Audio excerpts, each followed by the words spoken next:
So today we have our second lecture in network security. So how did we do last week? Did we do the homework? All good? Was it long? Boring? Easy? No response? No opinion? One question. Yeah. There's a question that marked it as wrong, but when I checked on the computer, it's correct. Okay. It's asking for modulus, two numbers. Okay. I have to check it out. Do you know what number? Can you send me email with it? Or, okay. I have maybe. I might be wrong, but I might be wrong too. I checked on the computer. Yeah, so I could be wrong too. And I apologize if that's the case. You know, before what I used to do, like ask the student to solve it in a paper, so it takes them forever and all of that. So now, you know, and by the way, I think the exam you could do it multiple times. So even before the exam, midterm, you could do that. So the highest score will go there. You know, so it's just a practice, right? All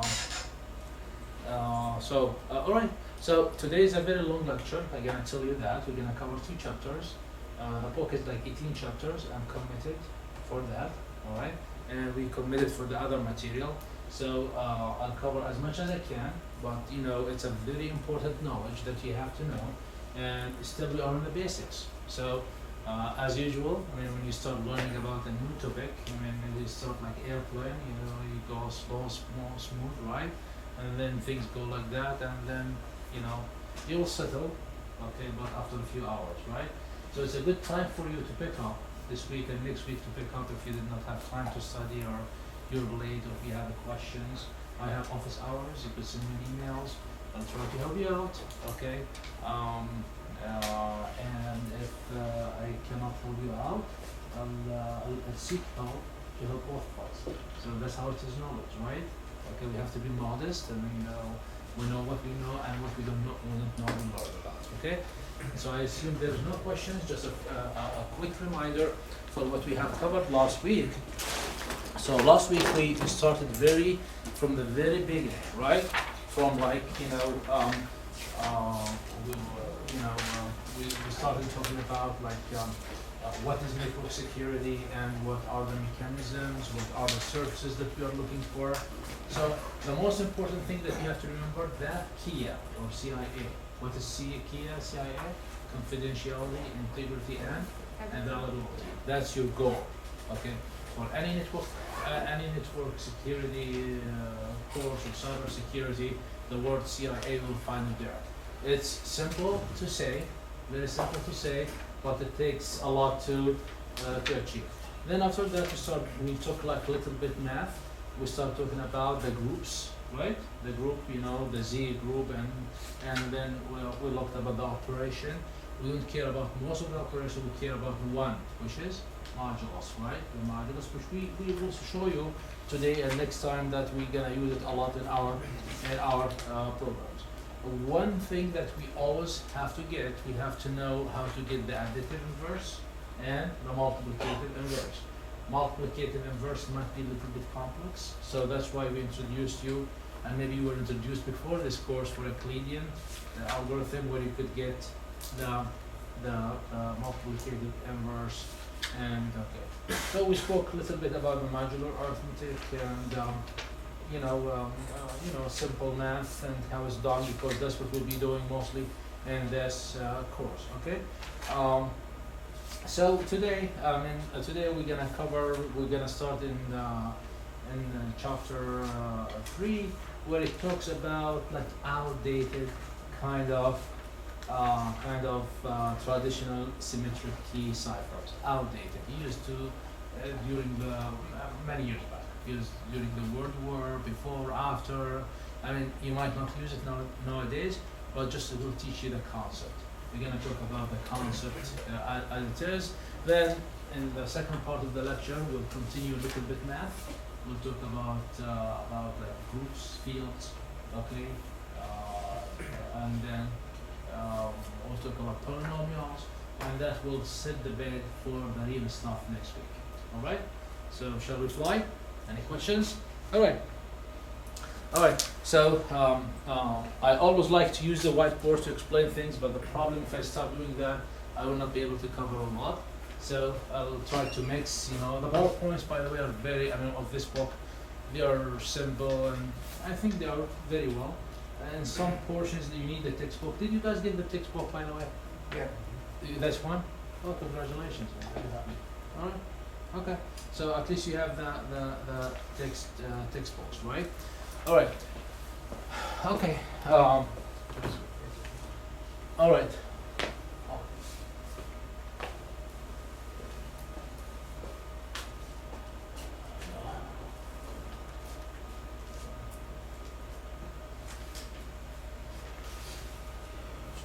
All right. So, all right. So we'll talk about, you know, the Kirchhoff's principle, and then we'll talk about the crypt analysis, which is the enemies of cryptography, enemies of security, and then we'll talk about the categories of traditional ciphers. All right. So basically, what we are trying to do, I mean, all we have to do for securing the data, usually you have two persons are communicating. Let's take Alice and Bob, right? Alice and Bob. So you start with the plain text. Plain text is a plain text that if anybody gets the file will be able to read it. It's not encrypted. And then you're gonna go to encryption algorithm, and there's so many algorithms that you'll learn today and during this course. All right. And this encryption algorithm to work, it has a key, but it's not like a manual key like that. A key is like a digital key, a key. So what are the two inputs for the encryption? For the encryption technique or algorithm is the plain text and the key. And from this operation, the algorithm will give you what? A ciphertext. So this ciphertext, supposedly, if you give it to anyone, will not be able to read it. It's encrypted. Right? All right. All right. So you have to send it through internet, through insecure channel. You have no worries. Why? Because your data is secure, is encrypted. Even if somebody gets it, will not be able to read it. Right? And we'll go to the Bob, who is the destination, and we'll receive the ciphertext. Supposedly there's no errors, no problem in the network. We'll receive the ciphertext. And we'll use the same decryption algorithm. So usually the algorithm here equals to here, just works in reverse. Same key. The key in here is the same. Okay. So I'll take the crypt text, choose the same key, and we'll give Bob the plain text. Simple operation, right? All right. So for this operation to be successful, what you have to do first. Bob and Alice, they have to share what? Information. The key. They have to share the key. All right, and that's a big thing. We're gonna talk about it during this, how we share the keys. So we have to find a secure key exchange channel. All right. If this key is lost, if somebody gives the key, they will know the communication from now on. Right. Okay. So where is the trick in here? What we are trying to do? We have to use an algorithm. We have to learn how we have to build an algorithm. You see the blue box in here. In this course, you're gonna go deep inside it. You're gonna see the guts. How is it built? Okay, you'll see all the bullets, everything inside. You're gonna see how it works. Okay, and the key. How is the key works? Okay, how is the key works? All right.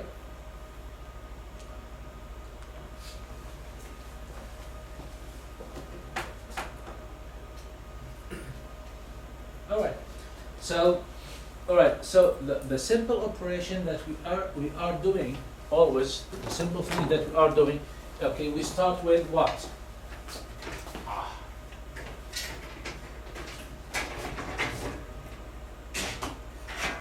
We start with a plain text, right? Okay, plain text. So for this plain text, what you have to do? You have to encrypt it. So encrypt it using a key, right? And that will give you the cipher key.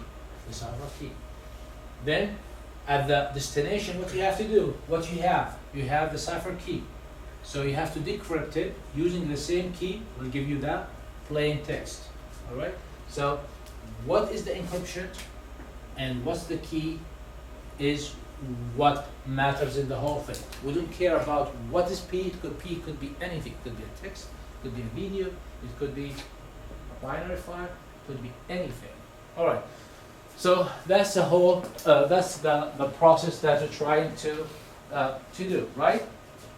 As you see in here, okay? And the Alice will get the ciphertext by doing the encryption. So basically, the encryption and decryption, they reverse each other. So if you decrypt the encrypted or encrypt the decrypted, will give you the original value. All right. All right.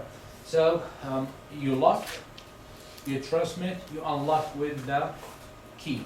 All right. The most important thing, maybe that's the first rule that you have to know and you never forget. The principle, Kirchhoff's principle. What does it say? Any idea? You could read. What does it say? Keep the key secret. That's it. Okay? So the algorithm, what do we do with the algorithm? Public. So we are not hiding the algorithm. All the algorithms you use in your life, it's available. You know them. You know how they are built, how they work. Exactly. So there is no talent in hiding the algorithm. There is nothing called hidden algorithm. What's your job to hide what?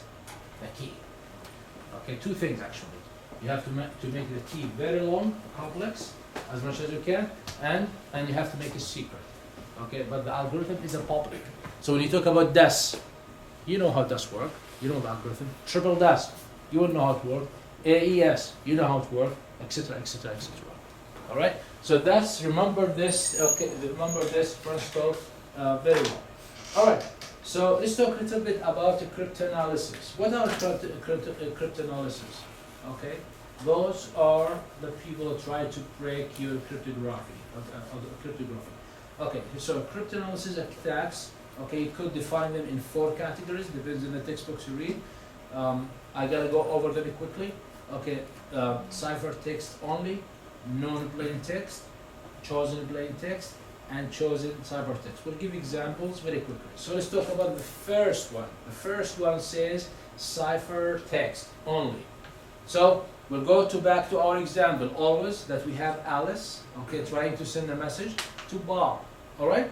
So the crypt analyst lists what he knows. He knows only what? From the figure, what does he know?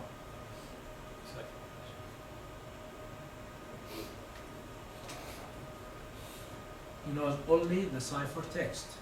So he receives the ciphertext, the data is supposed to go from Alice to Bob, but somehow this person or this crypt analyst gets the ciphertext, the encrypted data, and it tries to analyze it and tries to get the plain text from the ciphertext.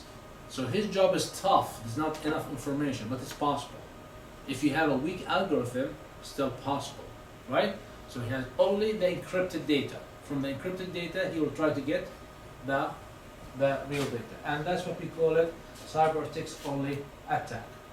Let's go to the next one, which is non-plain text attack. So in this case, what will happen that the attacker will know a previous pair for a text and the encrypted data, the ciphertext. Somehow, he has a text and the encryption of it.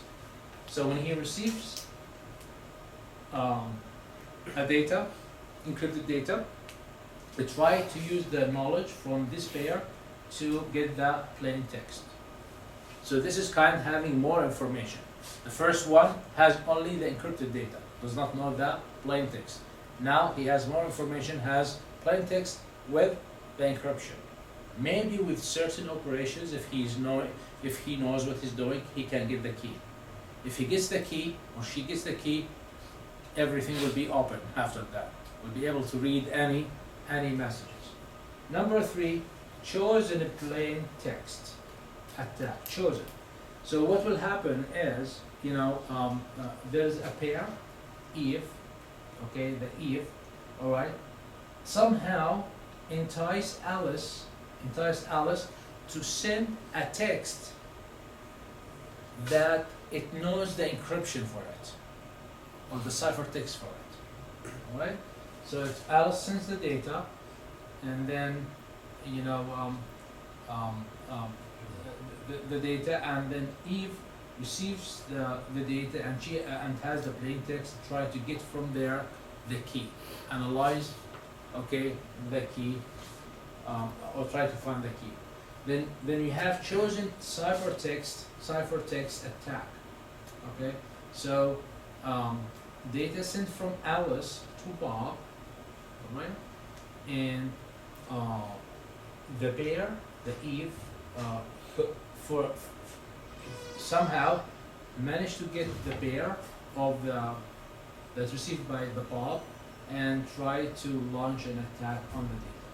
Anyways, make long story short, what's your job in here? If you are a good crypt analyst, what's your job? Okay. Try to read the encrypted data, but that's a tool for you to get to the key used for the encryption. Once you get the key, you'll be able to read everything, right? So, we'll see examples with a small, okay. So anyways, the algorithms are if we divide the algorithms for ciphers in two words, okay, or two, halves. The first half is by substitution, and the second half position. Okay, so we'll talk for a while about substitution algorithms, and then after that we move towards transposition. Okay, so substitution cipher replaces one symbol with another. All right, one symbol with another. So when you would like, for example, if you would like to send the letter A, don't send it A, send it always C. All right, so, you substitute a letter for a letter, or a value for a value. Not as simple as this, but we'll see. Okay, so usually there is something called mono-alphabetic cipher and poly-alphabetic. Mono, then one change, poly, many. Okay, in the mono-alphabetic substitution, the relationship between a symbol and the plain text, okay, is 1-to-1. That means for each letter there is one substitution. Is that good? Not really, right? Because after a while it will be figured out, right? For each letter, so that's mono, right? So we are looking for the poly, okay. Alright, so for example, hello in here. Okay, hello is this is the plain text and this is the ciphertext. Do you think it's mono or polyalphabetic? Mono. Who says mono? Speak up, please. I need to see energy inside you. Okay. If I see you sleeping on me, I'm gonna ask everybody, including me, of course, to exercise. So is it mono or poly? Mono or poly? Mono. Why? You have double L in hello. How they are changed? To O, right? That means every L is changed to what? O. So that means for every L it has to be O. For every one character it will be replaced to one thing. Okay? So that's very simple. Yes. This is I could use it with my wife, with my children. To have secrets, but that's it. Once they grow up, they will know more than I do, right? All right.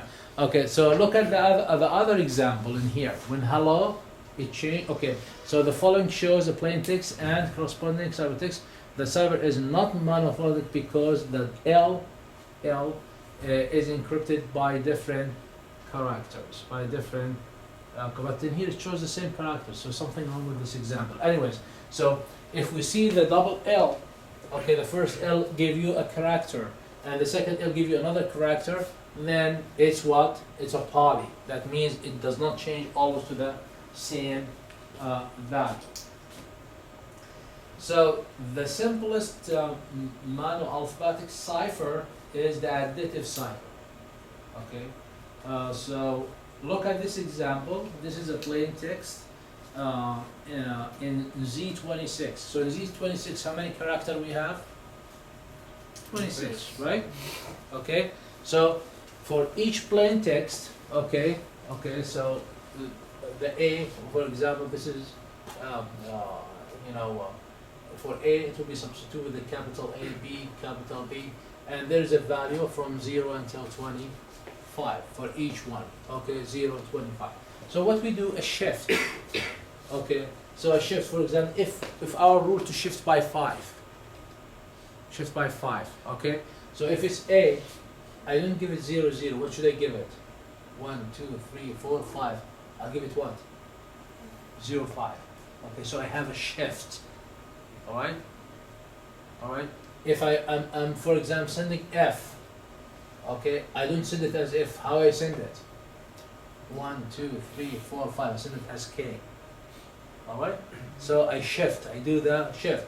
If I'm sending M, for example, I don't send it as M. How I will send it as? 1, 2, 3, 4, 5. R, for example.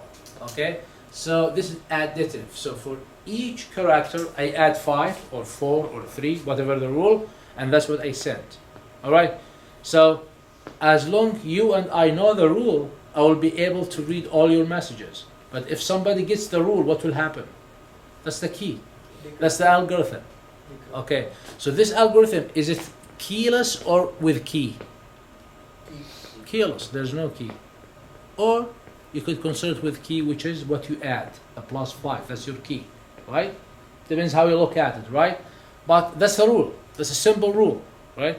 Of course. I mean, very simple, but it gives you the idea. So this is like mono or poly? Mono, okay? Because it will always give you the same thing, right?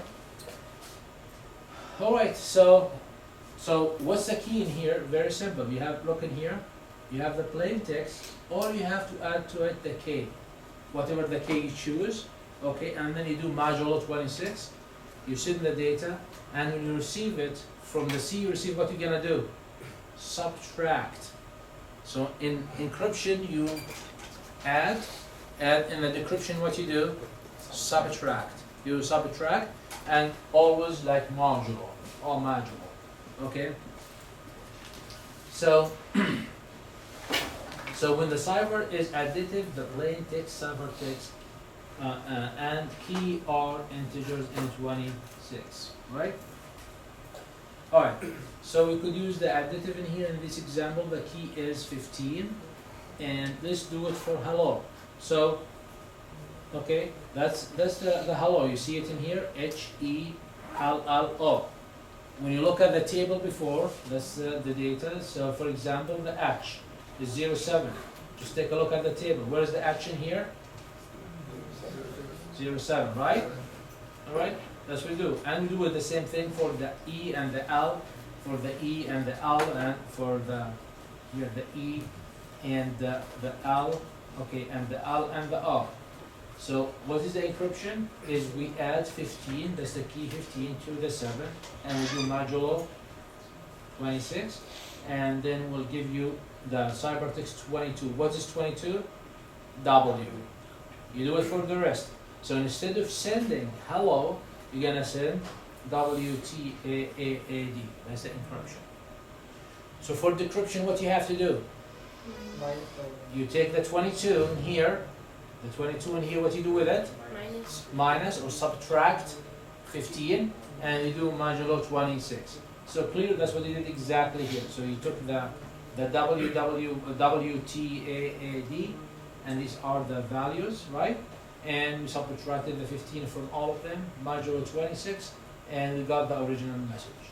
We got the original message. So very simple, it's additive, that's the key, okay? So in here, what's the algorithm? Add 15 and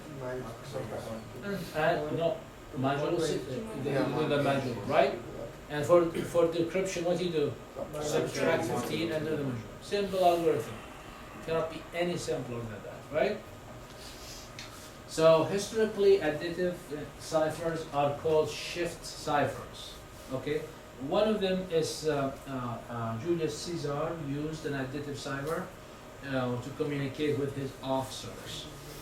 For the reason additive ciphers are sometimes referred to as Caesar ciphers. So additive or Caesar, it has the same meaning. Okay.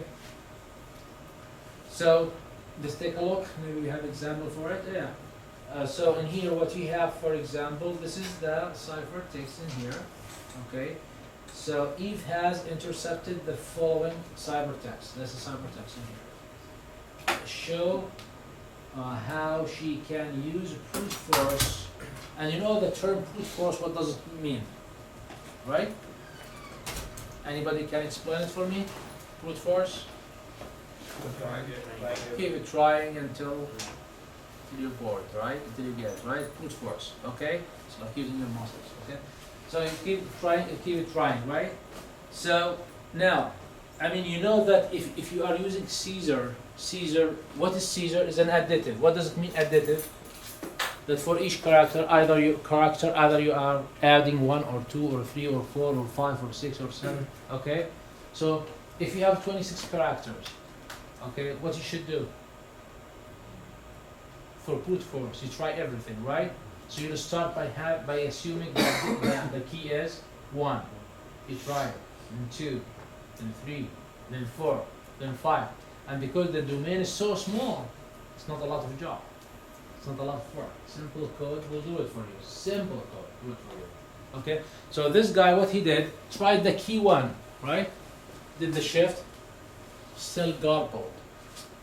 When he tried 7, what does it say? Not very secure. Not very secure. So this, okay, with the key 7, okay, what gave you? Not very secure. You know what we are doing, right? So the U, okay, you're gonna get the code. You add 7, modulo 26, will give you what? N. Right? Subtract, I'm sorry. The V, okay, get the code, subtract 7, modulo 26 will give you the O, okay? So this is a brute force. Brute force, alright? That's why the recommendation always, when you generate your password for your accounts, any account, okay, what's the recommendation? Make it long. And have like special characters, because the domain will be big. I mean, now the computer could run, you know. It's not anymore is recommended to have passwords. You know that. I mean, the recommendation now to have phrase. The right story is a password, okay? And even this is not recommended anymore. What is the recommendation now? It's like dynamically generated passwords with these softwares, all right? So when you have a new account anywhere website, and then like anybody has the pass, whatever they call, I mean, there's these, huh?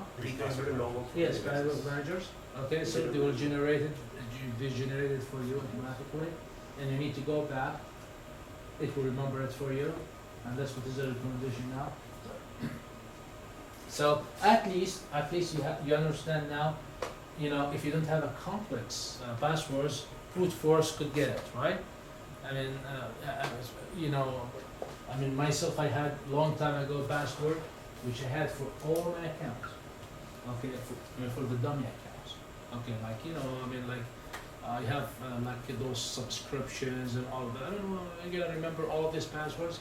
All right, until, I mean, this changed one time a few years ago when I received an email from I don't know where it come from, and they tell you, and they told me that that's your name, that's your password, which is a true password, and they said we have photos for you, pictures for you doing something bad, okay, and if you don't, you know, pay whatever, of course they don't do anything, I swear, okay, but you know what scared me, they had my password, they were able to have my, that was many years ago, okay, 10, 12 years ago, okay, so this is a serious thing. I mean, this is a side note, always try to secure your values. All right, so there is something called the frequency of English and each language. Which letter you think is the most frequent in English? A? E. You just read there, it's E. And it's like 12.7%. Then after that, the T, 9.1%, the A, 8.2. So this is like, so why this is important? This is statistical information. Why is it important? Because you know, that's what they use. Use such a data, you know, they try to find in your password where is the E, and I mean, usually they start from encrypted data. Encrypted data, then encrypted data try to get to the text data, and once you do that, they try to find the key, because it's just a reverse operation. We'll see in a second, right? Okay, so this is statistics is useful for them, all right? So they expect in any message you send or data that you could have like 12% or 13% is E letters, okay? So if you do the statistics for like a big document and you find like a character repeated about 13%, what most likely this will be the letter? E. All right, and so and so on and so forth. So also there is also an English frequency of diagrams and trigrams. So the most common one is TH, he, HE, and O. Okay, for the trigram, the, ANG, and all of that, right? So the, you know, is the article the. ANG is like the verbs, right? Playing, going, all of that. Okay, and here, or her, and so they use a lot of statistical information to test different things. So take a look at this in here, for example. Eve has intercepted the following cybertext. Okay, in here, and you'll see. Okay, you try to analyze this. All right. So when you analyze that, Eve stipulates the frequency of letters in each cybertext. She gets the I in here, among in here, it was 14, the V 13, the S 12, and so on. So what is the most common found is the I, and this is encrypted message. All right. So it's 14%. Then it assumes the key is 4, because the I is supposed to be number 1, but I in the list is number 4. And when you tried the key with the 4, they came with this message. So we're able to deduce the message by looking at the statistical information, and forget about the details of the example. Just look at the moral of the example. What is the moral of the example? That you could run some statistics in your data, and from the statistics you come up with a rule, and that will guide you to prove false. Okay? So in here, I, if it's the most, then it's supposed to be what? E. Okay? How many letters difference between E and I? 4. So that means the key is how much? Is 4. So what you do, you try to encrypt with this presumed key, and they were lucky to come with the house is now for sale for $4 million. It is worth more. Hurry before the seller receives more offers. All right. So the moral is statistics. Try to connect the dots. You will be able, use brute force, and you might be able to come up with the key that you are looking for. Clear the idea here? Okay, clear? All right. All right. So that's additive. Can we use multiplicative ciphers? Okay. Do you think it will make it more complex or less complex? Who says more complex? Who says less complex? Less complex. Why? Because the multiplicator is smaller. The domain is smaller. Yeah. Great. Thank you. The domain will be smaller, right? So, all right. So in here, when you look at the ciphertext in here, so instead of additive, So you are multiplying. And here you multiply with what? With the inverse, right? In the decryption, you multiply with the inverse. Multiplicative inverse, all right? So in multiplicative cipher, the plain text and the ciphertext are in integers of Z26. So, you know, in additive, how many elements you have in Z26? 26, right? How many additive? List, maybe 10 or something. I did not count them, let's check. All right, so with the key domain for multiplicative, these are the only ones. How many? Can anybody count? 1, 2, 3, 4, 5, 6, 7, 8, 9, 10, 11, 12. 12. So the domain now, how much your domain? 12. Out of these 20, we covered that last week, right? So out of the domain, this domain 26, only 12 can have multiplicative inverse. That means this is the only one you could use them as keys. So your domain for keys, your options for keys, how many? 12, right? All right. Somebody will say, okay, I mean, like finding the multiplicative inverse is like more tedious than finding the additive inverse. You agree? But this is a simple program, right? I mean, it's like use Euclidean and all, it's not a big deal, right? Okay, so the domain, all right, and it will be smaller. Okay, all right, so we use multiplicative here, okay, the same things. You see the hello, the same example. So the hello we have 0, 7, 0, 4, the 11 also for the L, and then the 13, the 14, and we take the 7, multiply it by the 7. What is 7? Our key. Mod 26 gave you 23, which is X. Anyways, long story short, the encrypted data is X, C, Z, Z, U. Alright? For decryption, what you have to do the reverse. You have to multiply it with the inverse. So for example, what is the inverse of 7? In modulo 26, what is the inverse of 7? 15, right? Multiply 15 by 7. Modulo 26 will give you how much? 1. Okay? Right? I mean, the board is too far and it's a good exercise. Okay. So 7 times 15, how much? 105. Okay, modulo 26, how much? 1. Use your calculator. 1, right? So that means these are inverse, multiplicative inverse of each other, right? That's the whole point. Why we picked 7? Because it has a multiplicative inverse.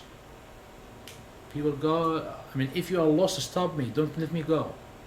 Okay? Please. Okay? All right. So that's what we did in here, right? What? Why 15? Because it's the multiplicative inverse. All right.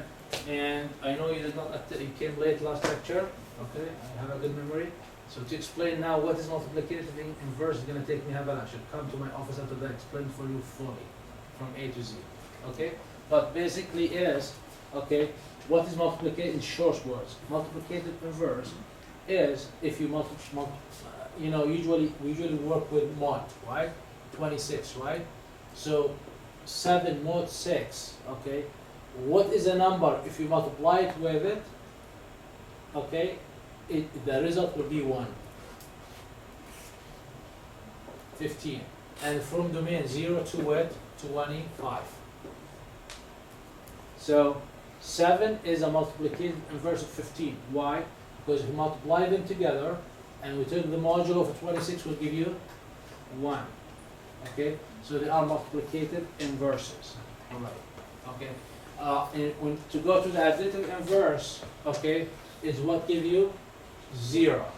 Okay, so if you take mod 26, let's say 7.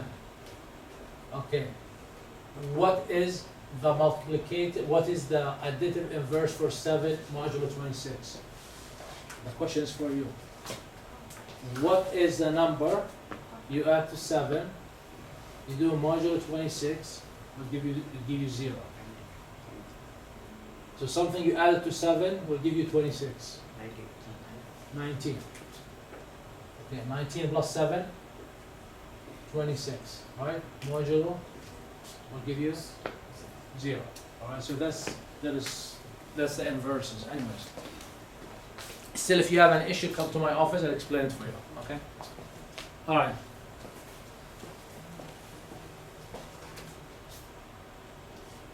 Alright, so let's talk about the affine cipher, affine server that could combine two keys. Alright? So how about we join the additive with the multiplicative? Can we? So we'll have two keys. Can we? Yes. So in here what we have, we take the key which is like a compound key kind of, the 7 and 2. So we use the 7 as multiplicative inverse and 2 as the additive. So when we have the same data in here, the hello, remember our example, the hello in here, what we do, first what we do, we multiply it by 7 and then we add 2 to it. What is 7? Is the first part of the key. Is a multiplicative key. And the 2 is additive, right? So we do the same thing, okay? And you're gonna get the result. Now in the reverse, what we have to do, what we do first? Subtraction, and then we multiply it by the inverse. That's what we call it affine, okay?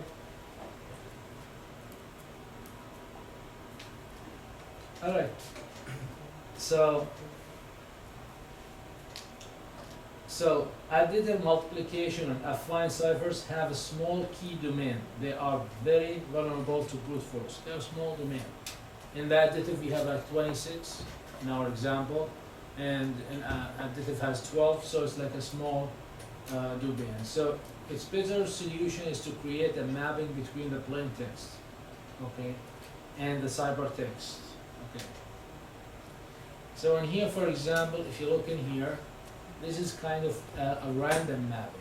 By the way, generally speaking, when the encryption is random, the more randomness, and that's what we depend on in the real algorithms, the more random process we have, the more secure is the algorithm. Okay? Having a pattern in any sort, in any way, is a problem. Okay? If there's a pattern, somebody can find it. The more random, the better. Okay? Alright. So in here, for example, what they're trying to do is kind of random. Example, key monoalphabetic substitution. So A, for example, N. Q for K. Kind of table or rule. It's like random rule that you could do. So for example, with that rule, okay, you could this message, this is your plain text, and you could go to your table and write it back. So starting with T. So T will be substituted with what? From this table. With I, right? See it? Yeah. So you start with I. Then you have H in this. The H will be substituted with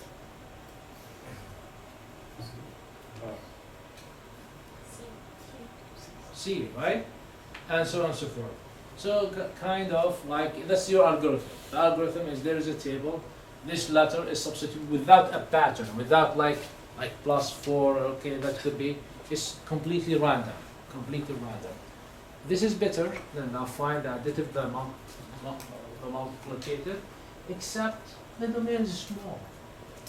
The domain is still small. Okay, by the way, I mean, this is no close to the real cryptography. Okay, just put you in the road to see how we started, right? I mean, some of the keys is like we use in the modern encryption. You need the whole world to have it. Okay, so it's much more longer, right? All right, okay. So are we good so far? Okay, so let's talk about the polyalphabetic ciphers, polyalphabetic ciphers. And what we have in poly, what's the idea of poly? That is kind of every time we have different key. You didn't repeat the key. So the first time you encrypted A, it give you something. And the second time you encrypted, it give you something different. Third time encrypted, give you something different. Completely random. Alright? So for that, I mean, like you have this your plain text, and this is your ciphers. You're gonna have a set of keys. You're gonna have a set of keys. The question: how can you have a set of keys? All right. So in polyalphabetic substitution, each occurrence of the character may have a different substitute. The relationship between a character in a plain text to the character in the ciphertext is 1 to many. 1 to many. So one character could be encrypted in many ways. Talking about many ways, that means many different keys. Right? Different keys. The question: how you organize that? All right? So now we start talking about P and sub I and KI, because we're gonna have many. So look at this, for example. This is one of the techniques in here. All right. So think about the first line, which is the plain text, right? And then you have the values. You know the values. We arrange them A to Z and 0, 1, 2, 3, right? All right. So what you do, okay, let's say that your key, the first key, you have to decide what is your first key. What is your first key, for example, here? 12. The guy told us I chose 12. Right? There's no problem. So what you do, okay, the 0, 0, you're encrypted with the key 12, okay, and gave you, this is the cipher, and this is the, the value, and this is the, in here is the ciphertext. All right. So now for the second letter I would like to encrypt, I don't use 12, but I use as a key the previous plain text. So what was the previous plain text in here? The 0. So now I encrypt the 19 with what? With the 0. For the third one, for example, the third one is another 19. I encrypted with what? With the previous plain text, which is 19. For the last one, what is the last character? Y, which equals to 24. What is the key I have to use? 0. The previous plain text. What was the previous plain text? The A, which is 0. So in here, the encryption key changes every time. Changes depending on what? On the message.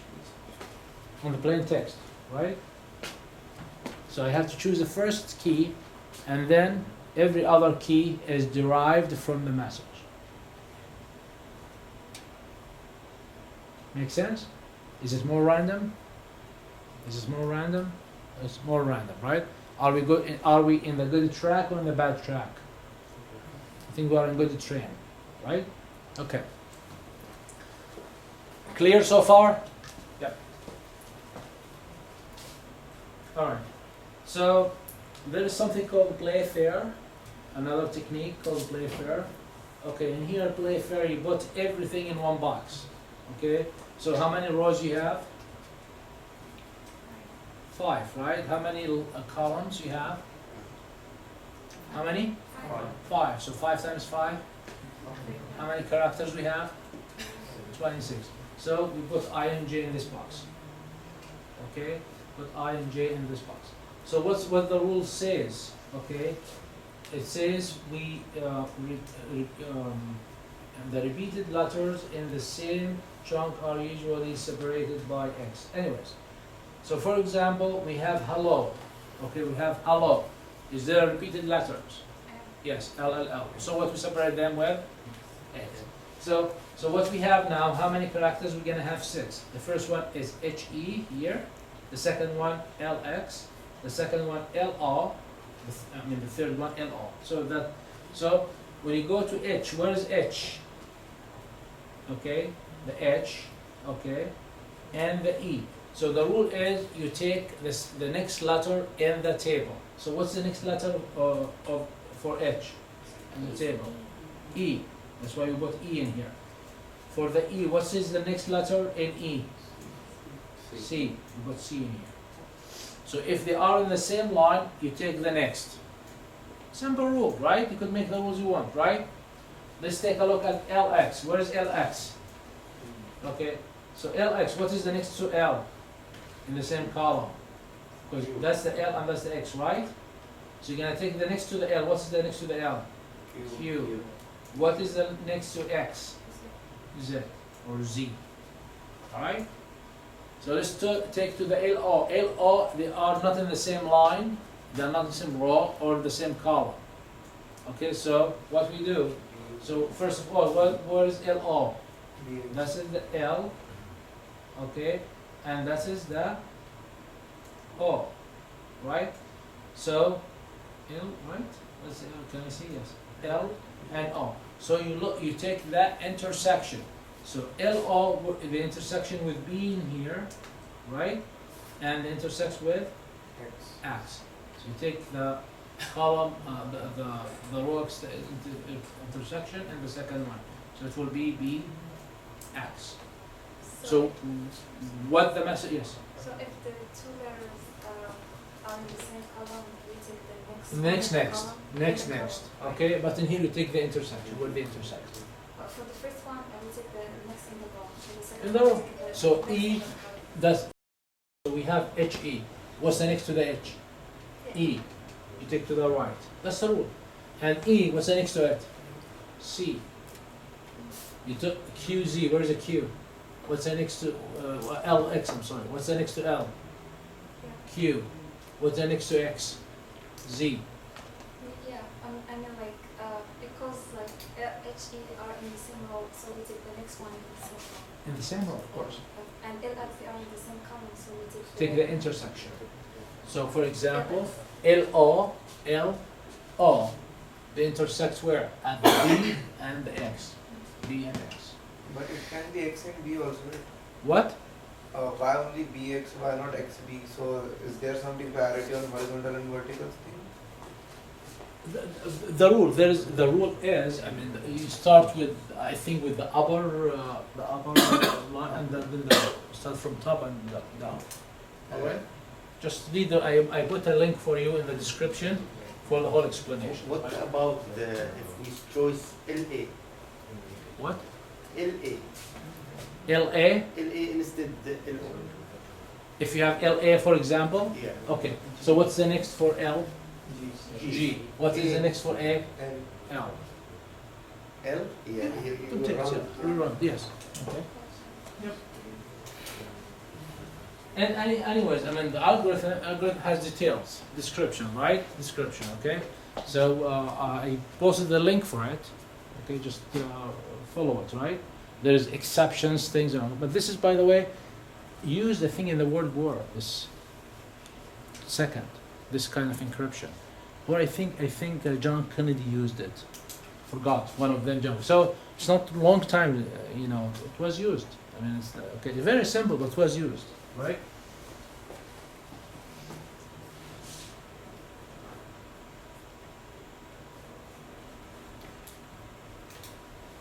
So this particular cipher was used by the future U.S. President John Frank Kennedy, Senior.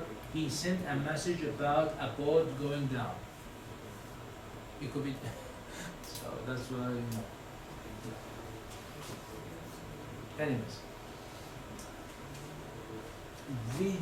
Visionary. I think that's how it's a French name. Visionary. Okay, or visionary. Visionary, yeah. Cipher. Okay. So again, we're gonna have multiple. So in here, what you do, you try. So you try to divide the data in a blocks. So the block of how many characters? 1, 2, 3, 4, 5, 6. So this is your data. For example, try to send, and the keyword or the password is Pascal, for example. So Pascal, how many characters? 1, 2, 6, right? 1, 2, 3, 4, yeah, 6. So you divide your data into blocks of 6, and you keep using the Pascal, right? So in here, for example, she is listening, right? So you put the 6 here, then the 6 in here, and then in here, and you put the keyboard, which is Pascal, whatever it's a conversion for it, okay? And then you do the encryption, whatever the algorithm, okay? So the idea here is to divide it into blocks equal to the size of the key, the size of the key. So the key here is not one letter, it's not one digit. It's like it could be as long as it could.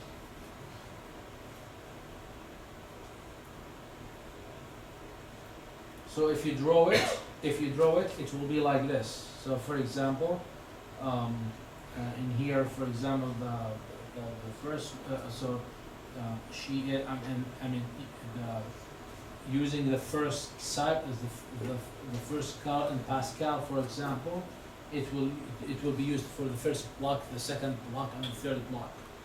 Okay, and the second character in the code will be used for the second letter in the first block, second letter, and so on and so forth.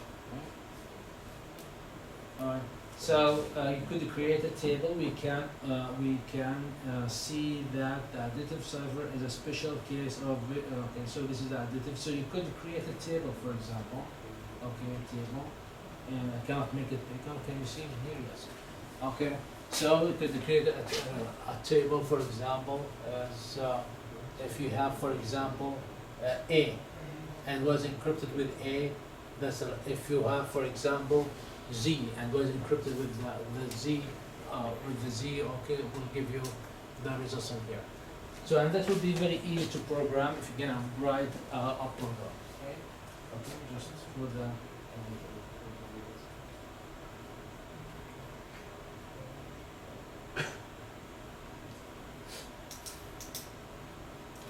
So there is something called key assist key test, okay, for repetition.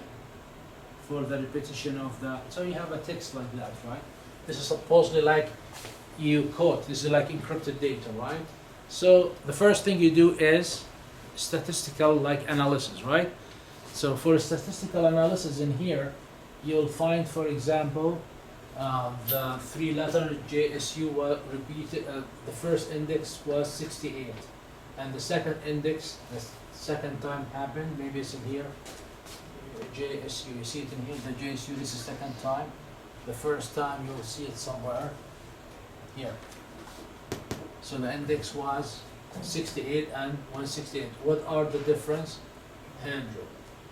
And then you have the sum. First index, second index, the difference 48.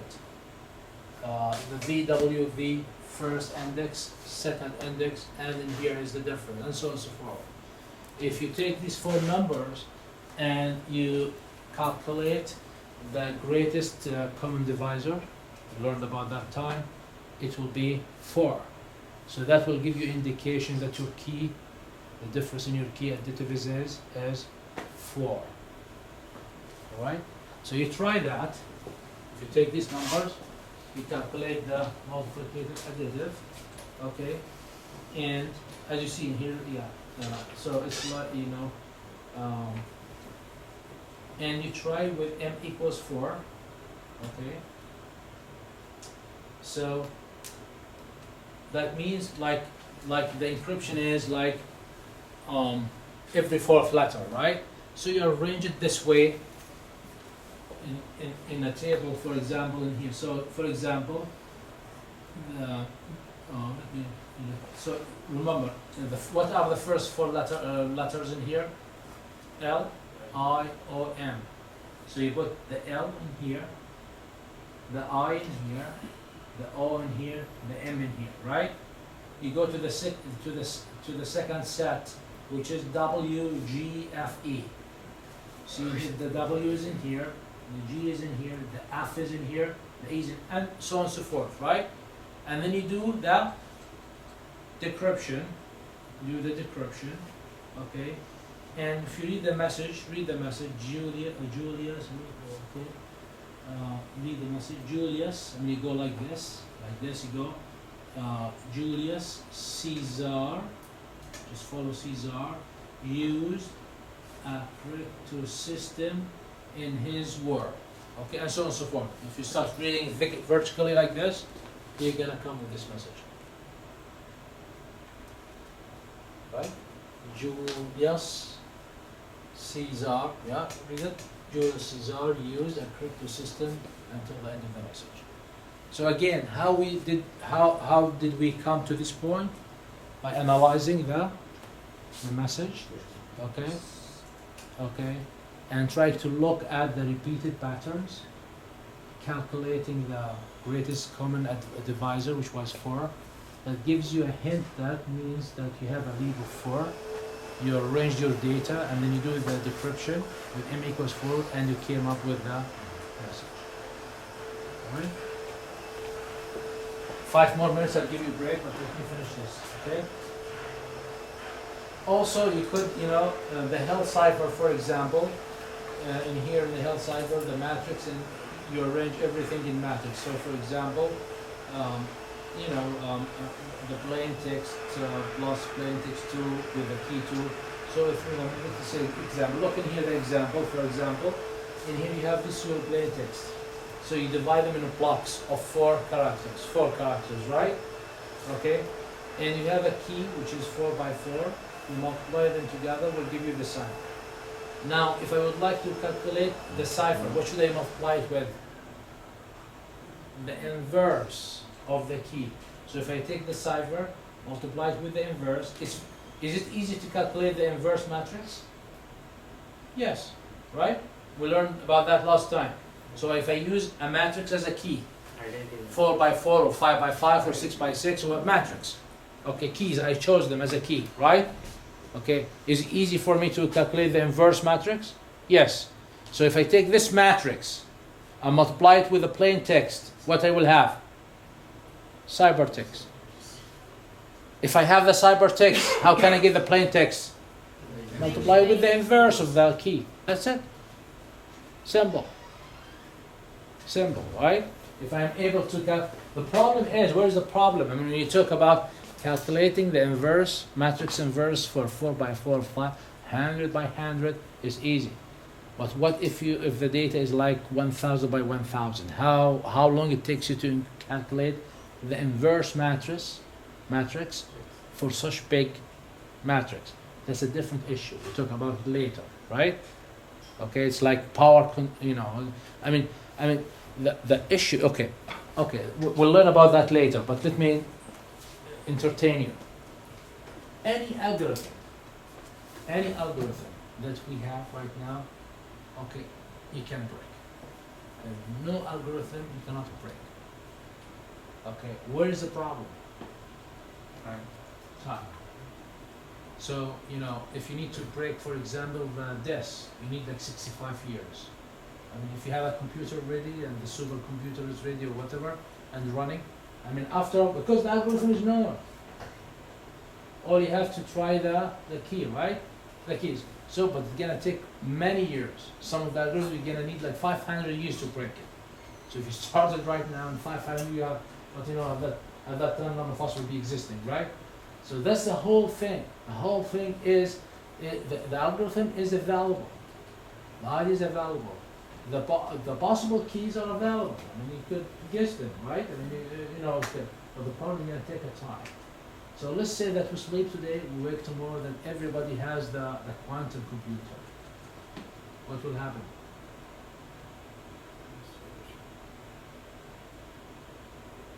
Are we secure anymore?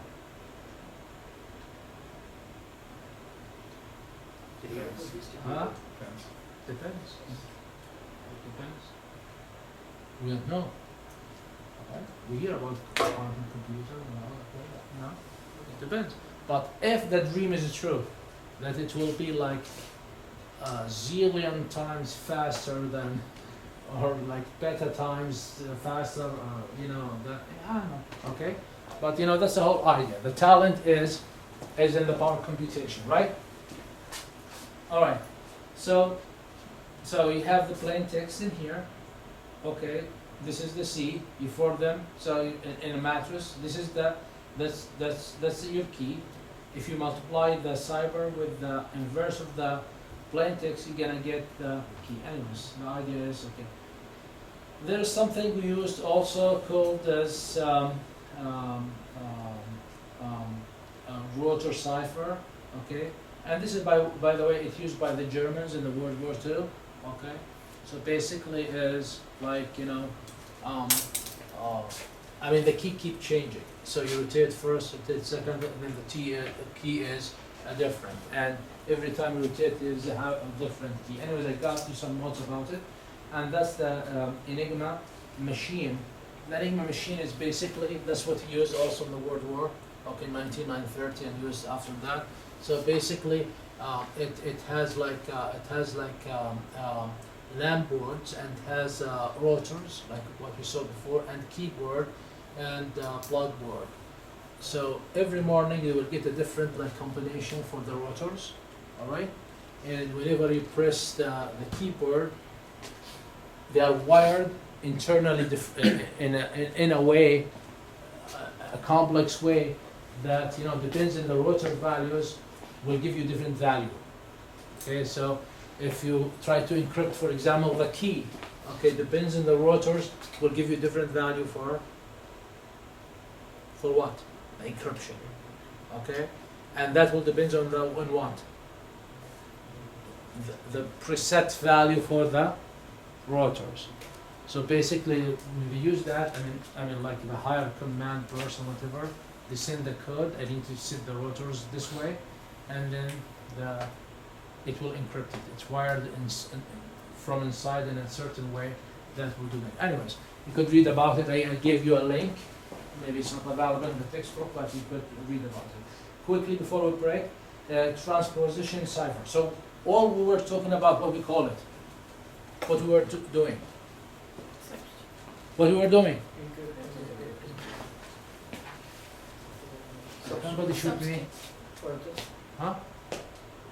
Now what is this? Transposition. The first one it used to be substitution. So we said, remember we said the whole word, divide the whole word in two, substitution and transposition. Okay, so we're substituting things, right?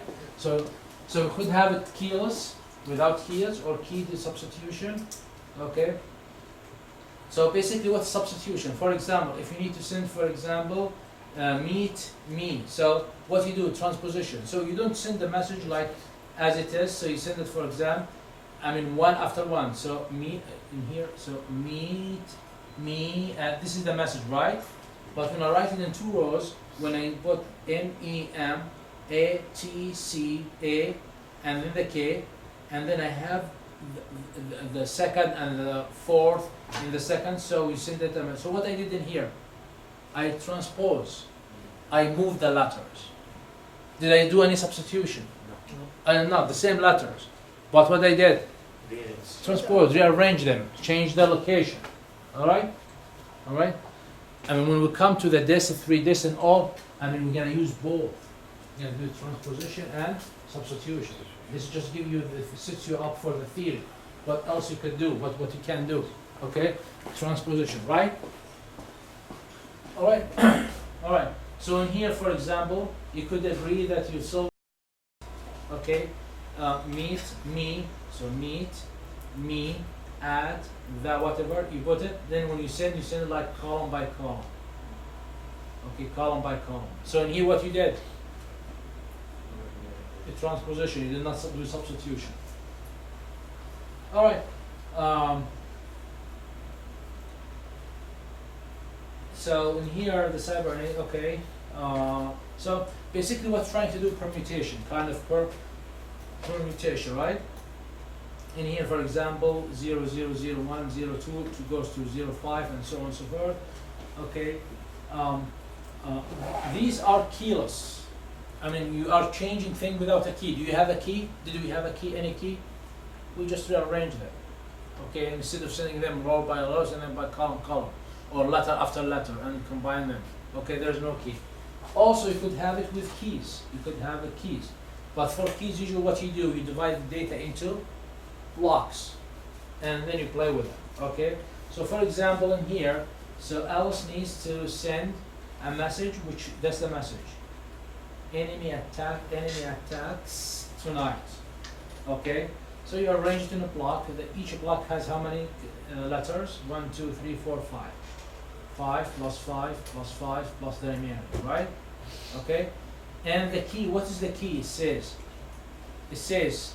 that, okay, the way you send it, you start with the letter number 3, then number 1, then number 4, number 5, then number 2. So in here, where is number 3 in here? E, that's what we bought. What's number 1? Another E, that's what we bought, right? What's what's the next one? 4, what's 4? M, and that's what we bought. Then 5, what is 5? Y, that's what we sent. And then 2, what is 2? N. Alright? So where is the key? This is the box. The box. Okay? The box tells you the order, how you take the input and how you send the order. That's the key. How about decryption? The reverse is the reverse process. So that's exactly what you do. That's what we did in here. Okay, we divided in 5s. Okay, and then we use the key for the position, and in the reverse we reverse the key, right? So this is what we call a transposition box. Transposition box. All right.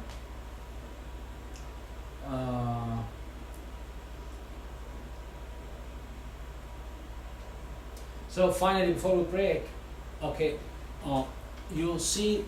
I'm gonna talk about words a lot. So I said, if we divide the word to substitution and transposition. Also, there are another 2 words, or we could divide the word in 2 things: block ciphers and stream ciphers. What's a block ciphers? From the name, from the title. What's a block? Divide your data into block and encrypt block after block. Block cipher. What's a stream?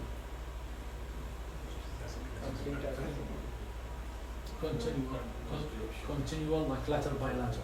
It's like streaming. Okay? So there's algorithm for this and algorithm for that. Okay? And we'll talk about it in details later. Okay? I think we might have to I don't think there's anything special for here. Let's have a break. 10 minutes only. All right, so we'll go back to our math, simple math. All right, so we'll talk about the groups, the ring, and the fields. Simple math that I'm sure you have done before. So the common algebraic structures, groups, rings, and fields. All right. So a group G is a set of elements with a binary operation. What does it mean, binary operation? Zeros and ones. Not really. Operations. Operands, right? Okay. So a binary operation that satisfies 4 properties or axioms. What are the axioms? Number 1 is closure. What does it mean, closure? That the result of the operation is part of the set. All right? Right? So this fits very much as the module, right? So if I say, for example, Z of 6, for example, what is the set? 0, 1, 2, 3, 4, 5, right? So if I say, for example, like addition, like 3 plus 5, modulo 6, what's the result?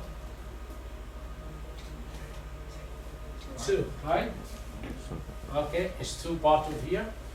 Alright, so whatever operation I have, it will be part of the set. The result will, so that's a closure. That's a closure property. Alright? So associativity, what's associativity? You could combine the operations. And then you have commutativity and existence of the identity. What's the identity in here?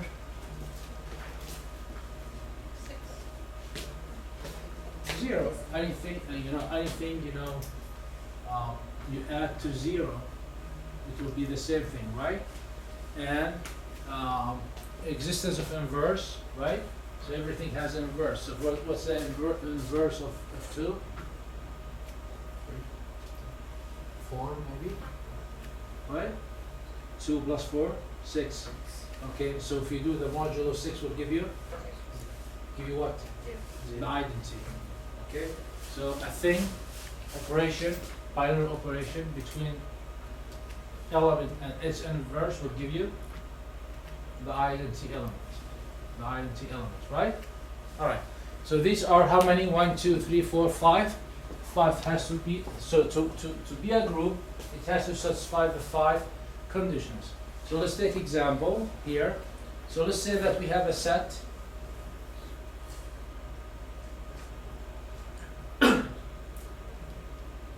Let's say that we have a set A, B, C, whatever, a set, right? And the operation is this circle, this black circle. That's the operation, right? Alright, so the properties has to have the closure, associativity, commutativity, if it's a commutative group, and existence of identity. What's identity one more time? If you do element operation with its inverse will give you the identity, right? And then, okay, in that example, what was the identity element?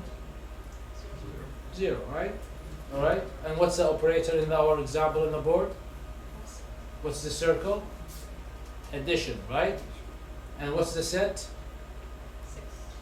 0 to 5, 6 elements, right? Alright, and then we have the existence of inverse. Do we have the inverse for all the elements?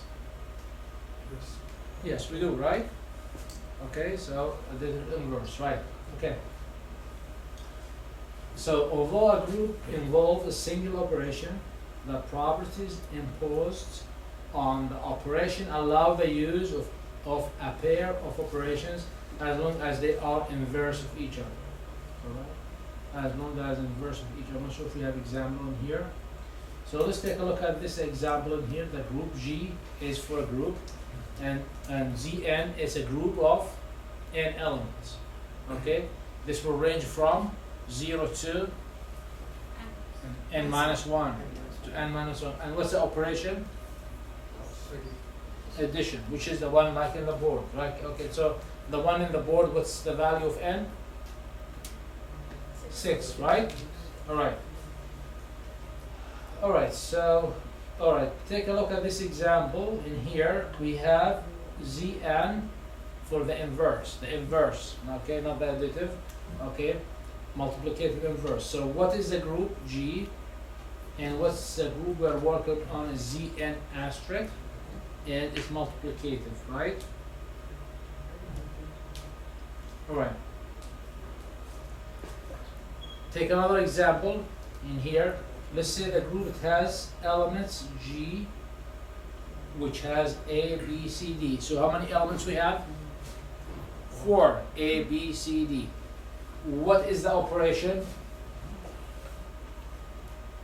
This dark circle, alright? So take a look in here, alright? So what do you notice in here?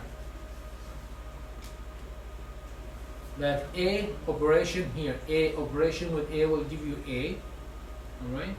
A operation with B will give you B, A operation with C will give you C, A operation with D give you D. So what's A?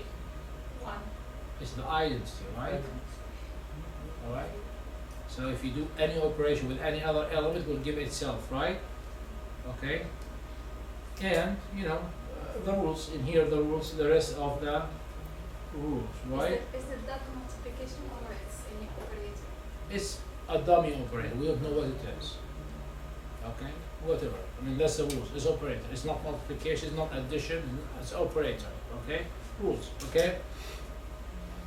So let me ask you, what is the inverse of B?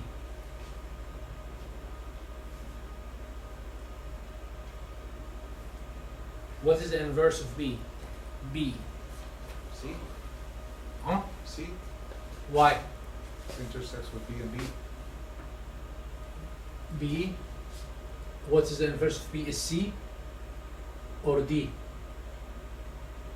So when you do operation between element with its inverse will give you what? The identity element, which is A. We agree it's A, the identity element. Anyways. Alright. Alright. So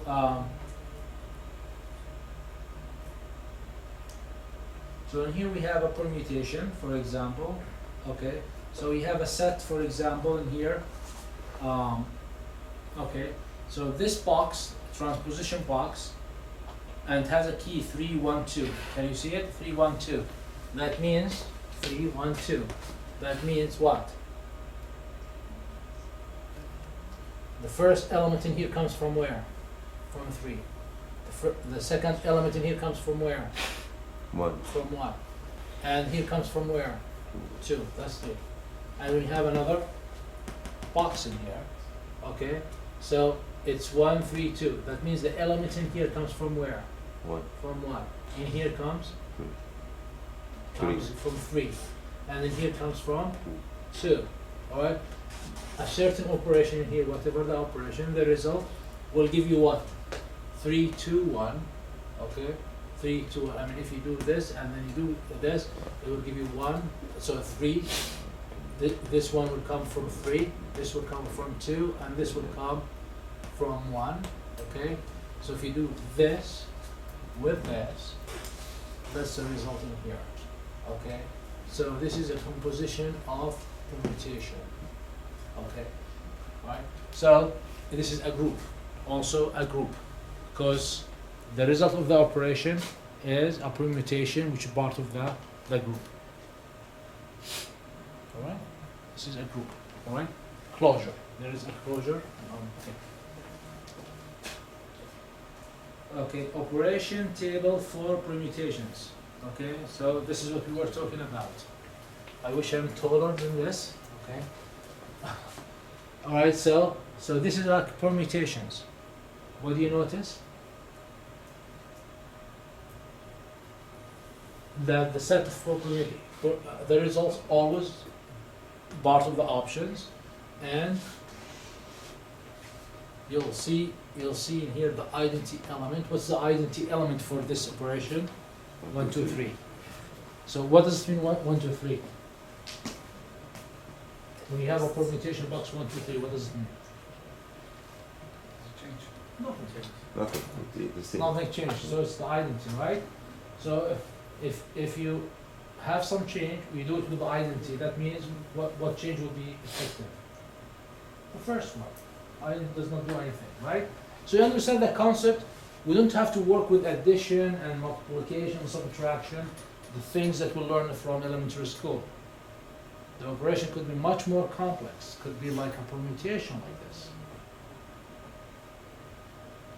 Right? So it could be an operation that we never learned before. Okay, it does something. Okay? But still, that's a question. Is it a group?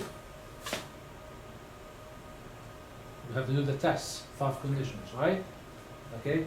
And actually, that's what you do. I mean, let's say that there's a competition, okay, that to create, neural algorithms for encryption where it has substitution and transposition and all of that. So you're gonna come with your own group operation that you specify how it will, right? Okay, so yeah, I hope you are getting the points. All right. So if the previous example we showed that a set of permutations with the composition operation is a group. This implies that using 2 permutations, one after another, cannot strengthen the security of the cipher. Why? Because always we're going to get the same, one of the same permutations. So having a straightforward permutation like that, so that's one of the tests. We'll see it later when you study DAS and all of these algorithms. You're going to see, when you do transposition, all right? So sometimes you'll think like, for example, doing things over and over and over will make it more secure. In this example, let's say you do transposition, another transposition, another transposition, another transposition. You'll think you're really doing a good job. You're, changing. But you might end up where you started. Right? Okay, so, all right, so, and that's the whole point of this slide, or the previous slide, to understand this. because we can always find a permutation that can do the same job because of the closure property. Alright, so we have something called finite group. What means finite group? Generates itself, right? And order, there's something called order of the group. What's the order of the group? And the subgroups. We have groups, subgroups. The group could be finite, infinity, infinite, and could be, okay. So is the group H, which is Z10 plus, a subgroup of Z? Don't look at the answer, just think about it, okay? Z12 addition. So what's the operation in here? Addition. What addition? What's the operation here? Addition. Add. Is the first one a subgroup of the second one? Yes. Who says yes? Let's take a vote. Yes? Nobody says yes? No. Don't read the answer. No. I will say no myself. What do you say? Yes, why? What's the operation in the first one? No. I fooled you. The first one is modulo 10. Addition modulo 10. The second one? Addition modulo 12. So different operation. It's completely different operation. Right? Alright. So it's not, and that's what is in here, okay? So the answer is no. Okay, you understand why now. Okay. Alright. So if a subgroup, let's talk about a little bit about cyclic or cyclic is a good word, cyclic. Okay, subgroups. If a subgroup of a group can be generated using power of an element. What is power in here means? When I say A to N, like in here, what does it mean? Not multiplied. Repeated. The operation repeated that N time. We don't know. It's not multiplication for us anymore. It's not addition. It's an operation. Okay? So when you say to power N, that means repeated that much time. So for example, A to N, that A, operation A, operation A, operation A, how many times? N times. N times. Alright. So how can we call it cyclic group or subgroup? How it can be a cyclic subgroup? Alright, take a look in here. So in here we have in the Z6, okay, what's the operation again? Modulo 6 addition. Okay? Alright. So in the Z6 in here, this is a cyclic, has 4 cyclic groups. Okay, can be made. Okay, how can you make by, okay. So you start with 0, okay, sorry. 0 repeated how many times? 0 mod 6 will give you what? The identity. What's the identity for addition? 0. Okay? So anyway, operation repeated 0 times, that will give you the identity. Okay? Memorize it if you like, okay? Okay, but that's the truth, alright? Then let's take the 1. So let's go through the elements. What are the elements I have in Z6? 0, 1, 2, 3, 4. And let's say when I repeat the operation in the same number, what happens? Fair? Fair? Okay, so let's start with the 1. When I repeat it 0 times, will give me what? The identity. When I repeat it 1 time, what does it mean 1 time? 1. Will give me 1. When I repeat it twice, what does it mean repeat it twice? 1 plus 1, modulo 6 will give me 2.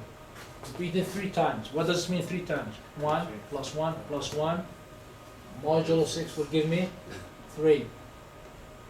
4 times will give me 4. 5 times. Give me 5. 6 times will give me what? 1. Give me 0. 7 times. 1. 8 times. 2. So what's happening in here? Chain reaction. Cycling. Okay? So it's like, Loop. Okay, it's like, you know, you don't have to do it more, right? It's just a, so in this one, how many elements gave you? The one element, when you repeated it multiple times, did it give you the whole set or no? Yes. So it gave you 0, 1, 2, 3, 4, 5. So this one generated the whole group again. Right? We call it a generator. We give it a name, a generator. When it generates the whole group by repetition, we call it what? A generator, right? Do you have generators at your house? Yeah, I do. Okay. All right. So let's take the second element. So repeated 0 times will give you the identity, which is 0. 1, 2. 2 plus 2, 4. Right? Let's try 3. 2, 3. 2 plus 2 plus 2. 0. 0. Repeat it. Let's try it. So it just keep repeating now. So you're gonna give you 0, 2, 4, 0, 2, 4, 0, 2, 4, 0. No matter how much you repeat, will give you the same thing. So is this a generator? It's not a generator because it did not give you the whole. It give you only 3 of the set. 0, 2. It did not generate itself. In here, it generated itself. It gave you 0, 1, 2, 3, 4, 5. Here it just generated 3. So it's not a generator. How about the 3? The same thing. Is it generator? No. How about the 4? How about the 5? Yes, generated itself. So this is how many generators it has. 2 generators. That means it could generate itself. And how many cyclic groups? Cyclic. What means cyclic now? You understand what cyclic? It keep looping, right? Keep looping. How many cyclic groups has? 3. How many? 4. 1, 2, 3, 4, 5 actually. No? 1. Okay. Oh, the first one is not considered because okay. 1, 2, 3. 1, 2, 3, 4. 1, 2, 3, 4. I think it's like 0, 1, 3. Yeah. What? So 4 cyclic groups can be made. What are they? H1, 0, H2, 2, 4. Okay, 0, 3. Okay, that's what. Okay, and H4. Where's H4? H4. Okay, so that's what they name it. When these are 1, 2, 3, 4 are the cyclic, and these are called generators. Fair? So cyclic groups and generators. Okay, I think. All right. All right. So in here, let's do it with Z10 asterisk, a multiplicative. So what are the elements there? How many elements we have in this group? 4. The 1, 3, 7, 9. Right? All right. So in here, let's do it the same thing. So let's do. This is easy. So 3 mod 10. How much? 1. 3. 1. What is 1? The identity, right? Always identity, right? Then 3 modulo 10 will give you 3. 3 times 3, 9. Modulo 10 will give you 9. 3 times 3 times 3, 27. Modulo 10 will give you 7. If you go further, it will keep repeating itself. Okay, and here what does it do? Same thing. So in here give you all the elements, 1, 7, 9, 3, and here give you all the elements. So this is what a generator. This is a generator. Okay. Until now, but I cannot understand why you say 3, not 4. I mean, I really don't. I have to check it out. Okay, why is 3 not 4? Okay, but this is definitely a generator. To me, what I thought, anything is cyclic. So it should be 1, 2, 3, 4. It should be 4 cyclic because it's gonna keep at least 3 in here. No, 1, 2, 3, right? But it says subgroup. Subgroup? Oh, okay. So maybe that's why. Okay. Oh, subgroups. Okay. I don't know, but to my knowledge, I mean, a group could be a subgroup of itself. So I'm confused myself. So, anyways. So cyclic group is a group that its own cyclic subgroup.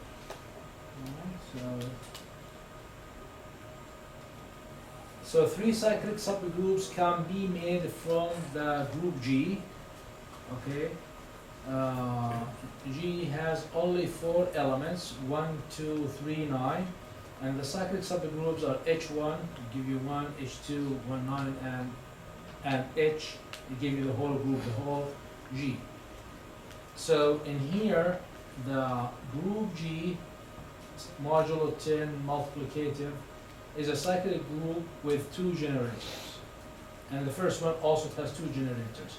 So we understood what this generator means. The generator that generates all the elements, all the elements. Are we still friends? All right, good.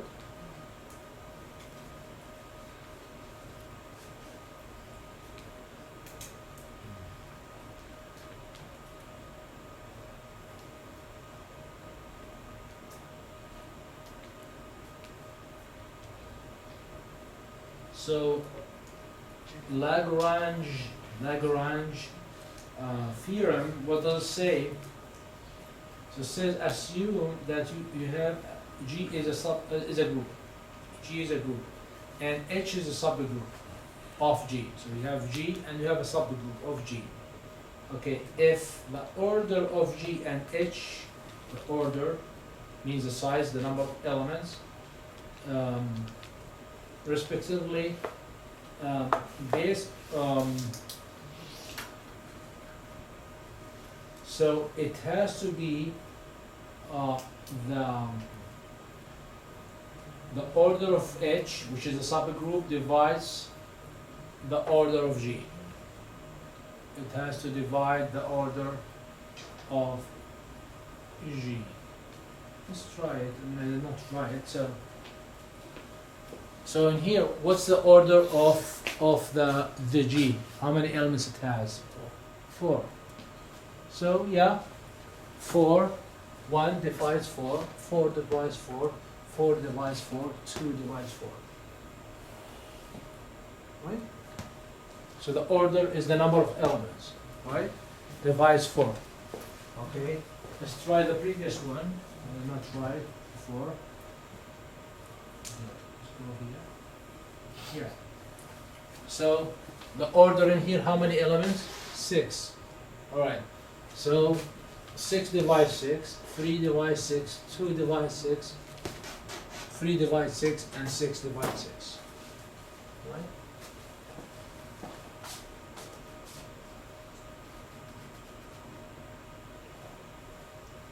Alright. So that's a group in general, right? Let's go to ring.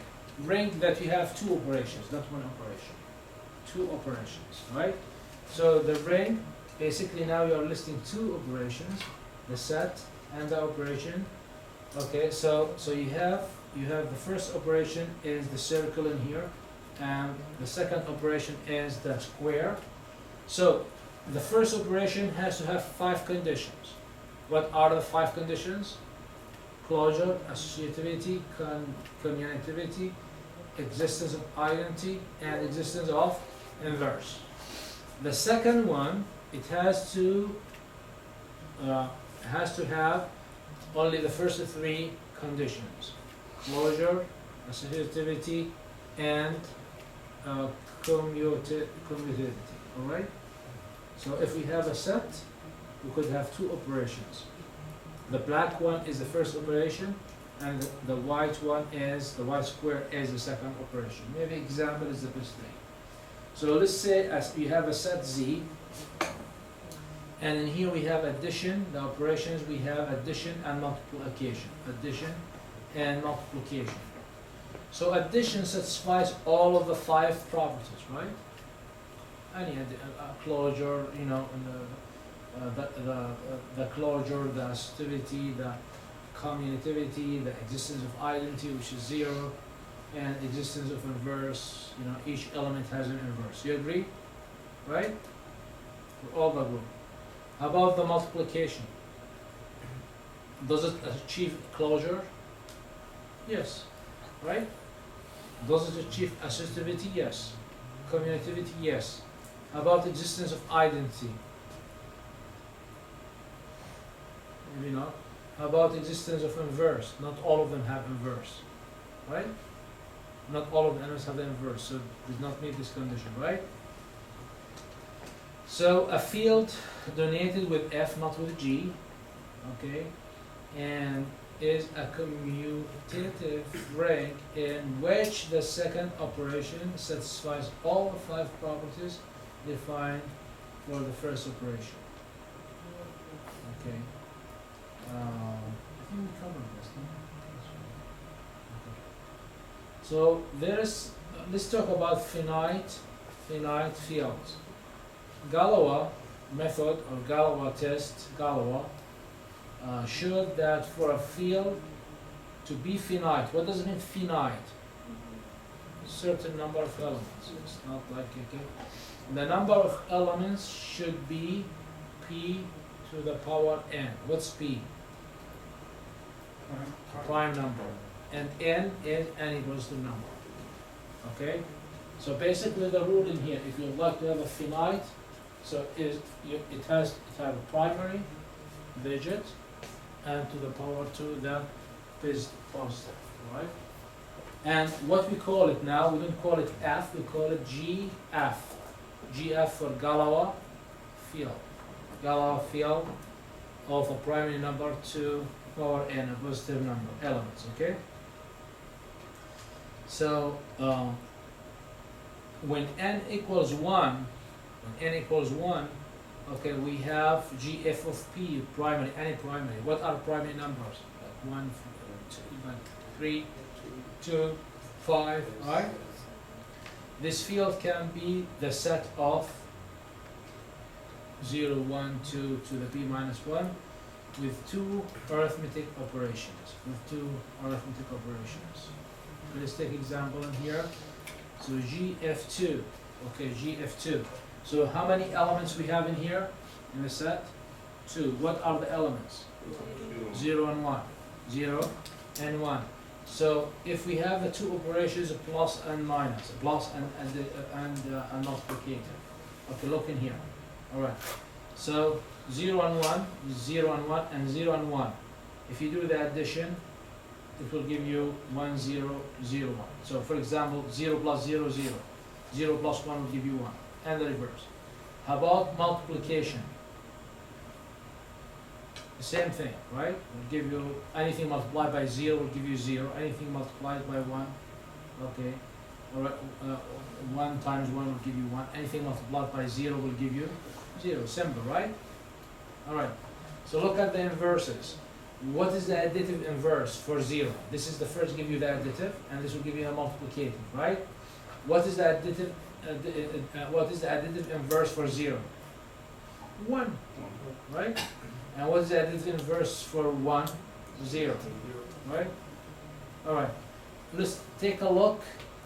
Take a look at the multiplicative inverse. Okay.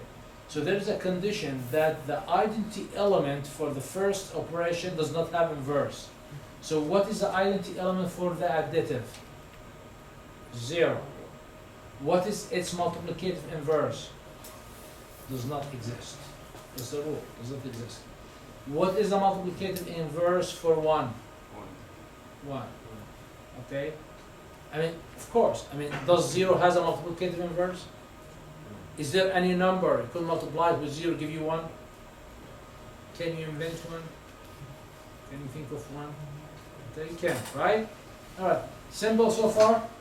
I know the energy goes down at the end of the lecture, all right? But, you know, I have to do something to bring your energy. I don't know what I have to do. All right, so let's talk about GF5. So how many elements we have? 5. 0 to 4. So let's put them in the table. So this is the addition, the first operation, and this is a multiplicative. And remember, this is not a pure addition or pure multiplication. It's multiplication modulo 5. The module, don't forget the module, right? Same thing when you look at the additive. Inverse. All the elements will have inverse, true? Right? How about the multiplicative inverse? All of them will have inverse except the identity, which is 0, which is the identity for the first operation. Does it apply the rules for GF? So far so good, right? Is it a group? Is it a group? Yes. Is it a Galois group? Yes, because 5 is prime. Okay?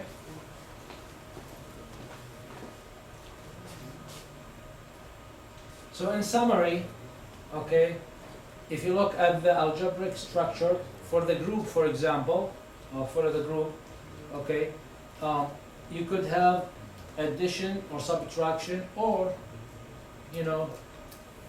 multiplication with division, and you could work in Z and S string. In the ring, you could. So in a group, how many operations you have? 1. Okay. In the ring, how many operations you have? 2. In the field, 2. The difference between ring and the field is what? The field works on prime, right? And a prime. So is it fair if I tell you right now, forget about the groups and forget about rings? We used it to learn about, just to come to the field. Is it fair? You think it's fair? Yeah, it's fair, because that's what we need for our graphic. Always we deal with the primes and with the fields, right? So now we're gonna come to the GF. Again, GF stands for Galois field. And when you say, where am I? Okay. When you say 2 to n, 2, what does it mean 2? The set has 2 elements. What are the 2 elements? Oxygen and hydrogen, right? No. What are the 2 elements? 0, 1. 0, 1. Okay. And the n, what does it mean? Huh? How many of these elements? So if we have n 5, so we're working 5 zeros and 1s. All right. If you're dealing with a byte, what n will be?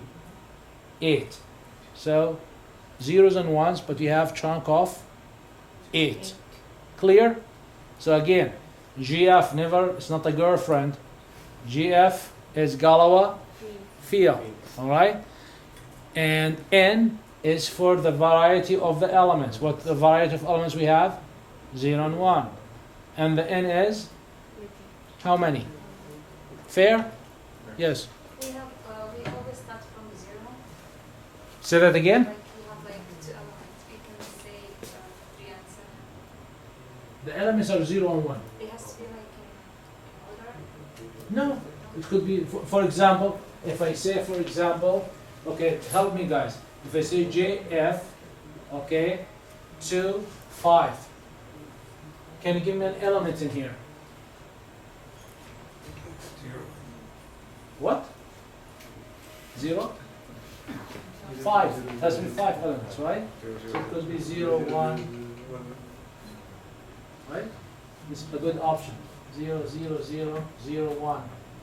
And when you said 0, of course, if it's 0, 0, 0, you're trying to round, that's good. I mean, that's fine. Okay, but it's the 5 is the number of elements, and 2 it's the variety. 0. Okay? Let's take another example. Okay? GF. Okay? When we say 3, 2. 3, 3, let's say. So what are the variety of elements? 0, 1, 2. And so we could have 0, 1, 2. 2, 2, 2. There's no problem with that. Okay? 1, 1, 1. 0, 0, 0, right? Right? Okay.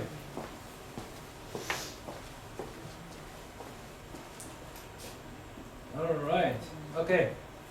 So in here, GF 2 of 2. So the field in which the set has 2 bits word. 2 bits word, right?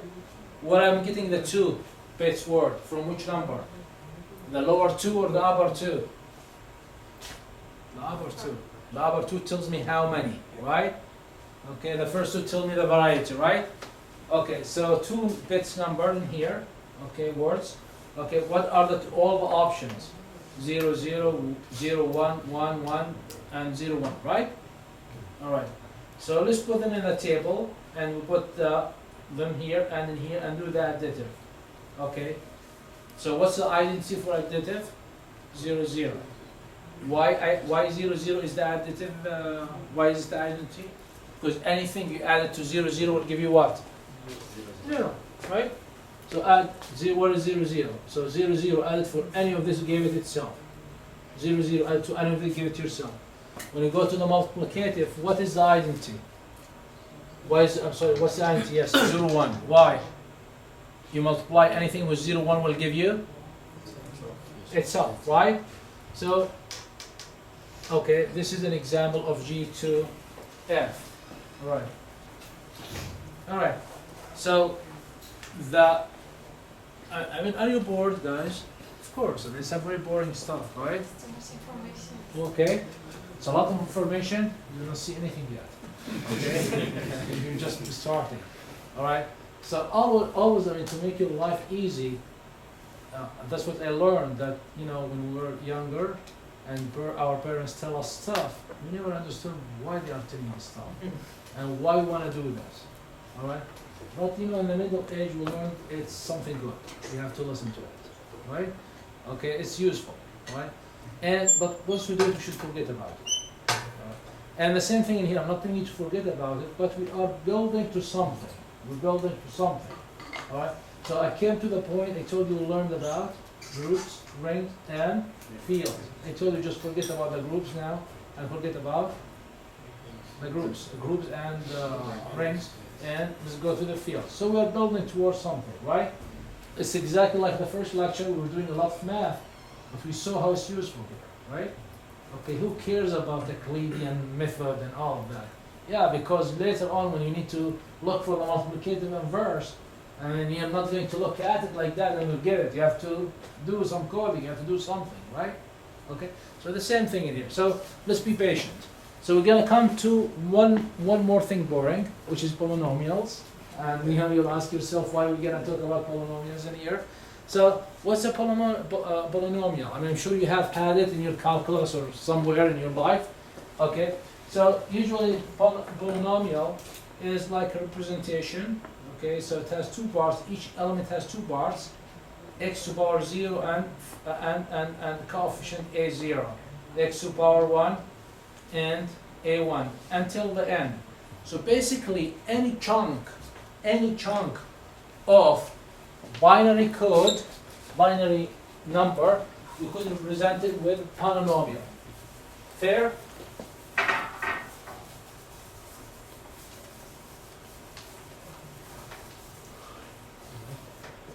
Alright, so for example, if I have, for example, 1, 0, 1, 1. Alright, can I represent it by a polynomial? Can I? How? So this is for x to the power 0. This is for x power 1, x power 2, x power 3.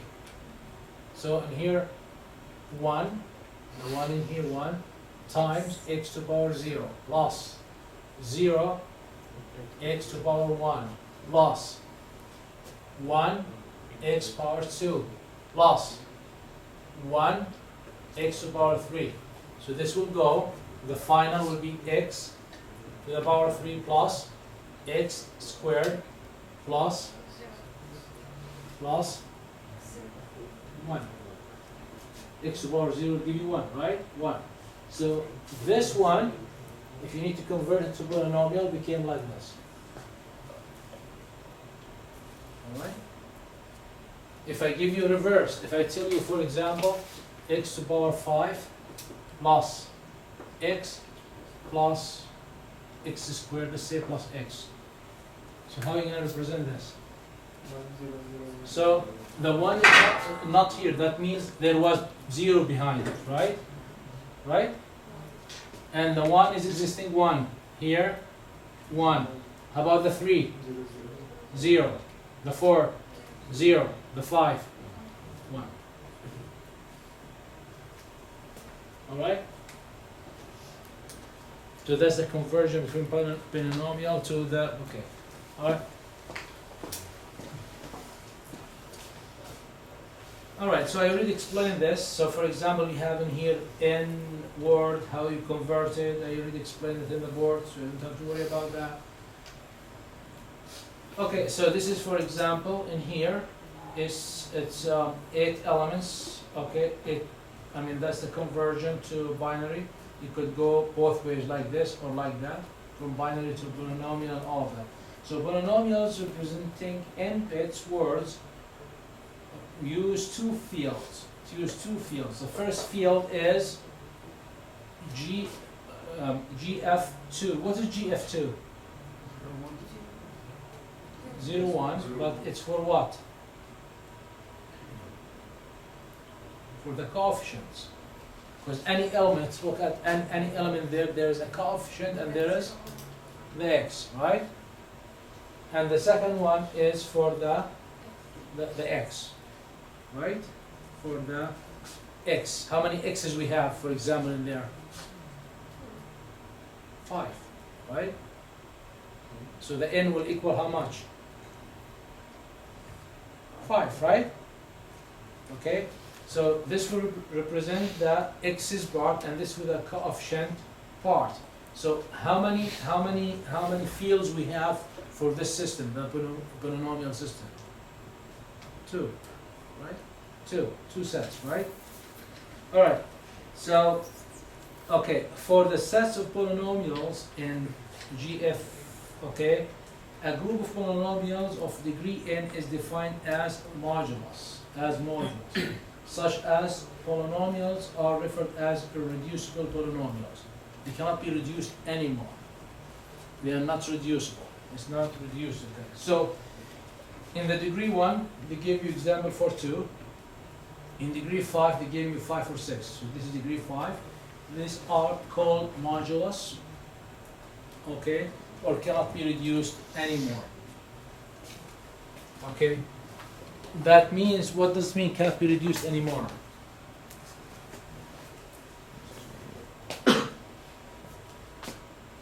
When a number cannot be reduced anymore, what do we call it? Prime. So you cannot divide it by another, it's like, it can't be reduced anymore. It's kind of a prime polynomial. Okay? Prime polynomial. Alright? Remember that when we're talking about fields, one more time, we're talking about what? Primes. Okay? Primes, right? So these are irreducible. Okay? They are kind of prime, cannot be reduced. So in other words, what does it mean cannot be reduced? They cannot be divided by any other polynomial, okay, and they give you, one.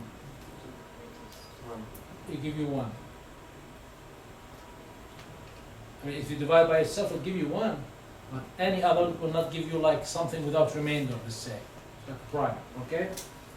So addition and subtraction operation on the polynomials are the same operations. So whether you add or subtract is the same thing, the same result, right? So when I tell you, for example, when I tell you, for example, x8 plus x to the power 9 plus x to the power 8 plus x to the power 7 plus x to the power 8 equals to what? So this will cancel this. Because we said addition is like subtraction. So the ultimate will be x to the power 9 plus x to the power 7. That's it. Okay? The addition and subtraction is the same thing. Okay? So if you have a 3x to the power 8, what is the result? X to the power 8. Because 1 will cancel 1 and remain the 1. Okay? So let's do this one in here. This is a polynomial, XOR with this polynomial. Okay? So we use symbol this, that means it's a polynomial addition. Alright. So look, I don't want to write it on the board, there's no time. Okay, so, I mean, what I have to do with this, the first one, I have to write it in an expand way. Okay? Remember, we are using 2 to the power 8. That means that what is the maximum exponential we have? From 0 to 7. That means how many elements I have to have? 8. If the coefficient is 0, it will fly, it will go, but you know, there's a place for it, right? 8. So the polynomial in here, I have to write it in the long format. Okay? Right? And in here, you remember the story of the long birth certificate format? Anybody remember? Anyways. All right. So in here you have like x2 power 7. Okay. It has a coefficient of 0, 0, 1, and so on and so forth. So we know this. We are expert in how to write this, right? All right. Now we need to add them. Now, exclusive OR. So in here, okay, what does exclusive OR do? Okay. So 0 plus 1 give you 1. What? 1 and 1? 0. We said addition is like subtraction, right? 1, 0, 1, 0, 0. Remove this, keep this, remove this, keep this, remove this, keep this, remove this, will give you x to the power 5 plus x to the power 3 plus x plus 1. Clear? Simple, right? So the What? x to the power 2 is cancelled. It's 1. It has 1, it's in here. It's like you're helping them, but you you're cancelling x to the power 2. Cancelled, it's gone. 0. So 1, 1, 1. It's like subtraction, is like addition. Without even going through that, like from the equations, it's like you're cancelling the. Since there is like x to the power 2 here and there, so it's gonna cancel. Cancel each other, yes. Yep. All right. So there is also another sort of cut because, you know, we could use it directly. We convert it to bits, right? And 8 bits, and we could do directly without the polynomial, right? You could do the XOR directly, and we'll give you the same polynomial. So you could do polynomial, x polynomial will give you polynomial, and then convert it to bits, or from the beginning convert bits, do the XOR, you'll have the bits, and you could again convert to polynomial. Is there a problem with that? Very simple, right? Okay. All right. So the coefficient multiplication is done. The coefficient multiplication is done in GF2, and the multiplying xi y is okay. So the multiplication may create terms with degrees more n minus 1, right? So technically, and for a polynomial, if we say 2 to the power a, what is the maximum exponential we have to have? 7, right? But if we multiply x to the power 7 times x to the power 6, what is the result? X to the 7 plus 6, how much? 13. But the maximum should be how many bits? 8 bits. So what I have to do? I have to reduce it. How can I reduce it? I XOR it with, or divide it by one of the reduced polynomials in the table. Okay? One of the reduced polynomials in the tables. Alright? So that's what happened. So for you have in here, and you multiply it with this, okay, in so look at the results. What you had in the results, okay. So in here, okay, so there is a reducible. This is a reducible one. So you XOR it with the reducible one, and it will reduce it for you. So for example, in here, I'm sorry. Look at the second line in here. So the results has x to the power 12 plus x to the power 9. Oh, so what you do? Okay, what you do? Okay, you reduce it by XORing it with the reducible. So the final result divides the polynomial degree 12 by the polynomial of degree 8, which is modulus, which is cannot be reduced or not reducible. So in here what we had, this is the x12 plus x7 plus x to the power 2 divided with irreducible polynomial and give you the remainder. Okay, give you the remainder. And this is simple, by the way, simple. So let's do it in here. I don't know how to clear it now. Can I clear it?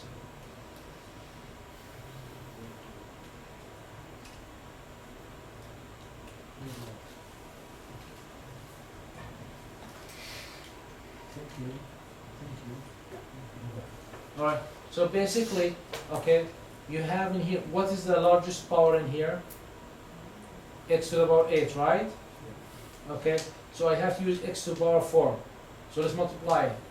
X to the power 8 by 4 will give you 12. 4 and 4, 8. 4 and 3, 7.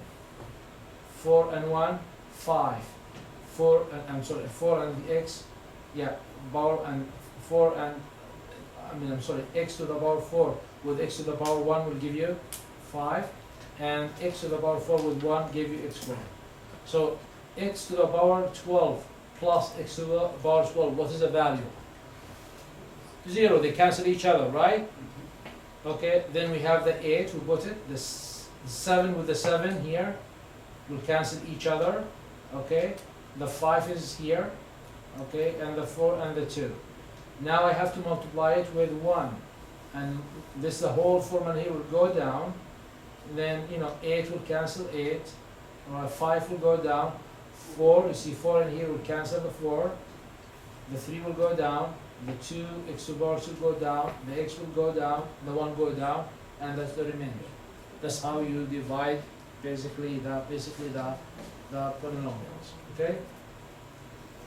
All right. So if I need to find the inverse of a okay, remember in the last class what we're trying to find? Trying to find, for example, the inverses, right? But we were trying to find the inverses for what? For numbers, right? Big number, okay, modulo a number. I need to find a multiplicative inverse. What I use? Euclidean method, right? Right? That's what we did. Same thing. Last time we used to use what? The Euclidean method with number here, remember? In here what I need for example here to find the inverse of x squared plus 1 modulo that number. So I put it in here, the modulo, I put here what I want to find the inverse for it. So what I do? Divide this by this, you're gonna give me the result and the remainder in here. Okay? And then you remember we were calculating T1 and T2? Same thing. The x is gonna go move here, the x squared plus 1 is gonna move in here. What I do? Divide this by this, will give me a value and the remainder. I move the remainder in here, I do it until here 1, 0. And I do the same thing with the T. You remember what was in here? What comes in here? The multiplicative inverse. So what I found now, if I have 1, 0, then in here what I have? Multiplicative inverse. So what is the multiplicative inverse of x squared plus 1 in modulo that polynomial? Here. What does it mean? If I multiply this with the x squared plus 1 modulo that, what will give me? 1. So we did it with numbers last week. Today we do it with formulas. Alright? Why are we doing all of this? Huh? Alright? Alright, so clear, right? I mean, things are clear so far. I hope it's clear. Another example in here. That's another example, just another example. So what is a multiplicative inverse of x to the power 5? You put it in here. What is the modulo? Here. divide this by this, result, remainder. Move the remainder in here. Keep doing until you get 1, 0. What is this in here? A multiplicative inversion. If you multiply this by this, modulo this will give you 1. Alright? Will give you 1. So you will be able to find the multiplicative inverse. So usually when we calculate the multiplicative inverse, what are we going to use? I mean, like, computers, right? Remember that the examples and the numbers we're dealing with here, we don't use it in real life. You're not going to find the key just 8 bits. I mean, the smallest key is like 56 bits. And now we're talking about 256 and 512 and 1K keys and all of that, right? So everything has to be computerized, right? So in here, for example, it tells you in here, okay, I'm sorry if I have 5 minutes extra, I'll try to stop, you'll finish everything by yourself, but okay. So if you have P1, okay, you divide it by P2, okay, in the modulo 8, that means we're going to have from x0 to x7 with a reducible polynomial. This is a reducible polynomial. So when you do that, the process, how do you use it by computer? How do you you have to create an algorithm to do it by program, right? So what basically we are doing in here, we're taking the x5 and multiply it by this, then taking the x2 and multiply it by the whole this, right? Right? That's what you do, multiplication, right? Okay, and we take the x and multiply it by that, right? How if you create a table for multiplying it by x and then by x squared and then by x, you create like a table. Let me show you. So in here what we did, okay, we just did the math. I mean, like what we did. So we multiply the identity with the P2 will give you the same P2. Then we take the result in here, put it in here, and multiply it with 1 more x. Right? And we take the result and multiply it with 1 more x. And take this, multiply it with 1 more x. And with 1 more x, and 1 more x, and always reduce. If it's like over, reduce it. Okay? So now in your program, you'll have the table, and you know which one you have to pick and add them together. So the first, for example, in here, what is this in here? Okay, let me go to the program before. Do that here. So, how many elements I need? I need the x to the power 5. Remember with me, x to the power 5 and x to the power 2 and x, right? I need to add them up. So where are they? In the table. So what I'll go on here, okay, where is the x? That's the x. So I have to take this one, okay, and the x to the power 5, which is here, in here, and the x to the power, what we said, 2, it's a 2, the 2, this in here, and I add to it x to the power 1, which I already calculated in here. So add them up now, we'll have the result. Okay? We'll have the result. Clear what I'm doing? Alright? So when you do this, how you do that? So x to the power 6, with x to the power 6, what will happen to it? Gone. X to power 2, is there another 2 in here? In here, but there's a third one, so it will stay. So 2 will cancel each other and 1 will stay, right? Okay? So when you go x, 1x, x, 3 x's, 1 x will stay. When it all stays. 1, it will go in here. Okay? And that's the final result. X to the power 5 plus x to the power 3 plus x to the power 2 plus x plus 1. Alright? So you could write a code, a program like that is like you creating like, a table. Okay? And the multiplication will be much more easier because every time you're multiplying it with what? 1x only. 1x, right? And adding that, okay?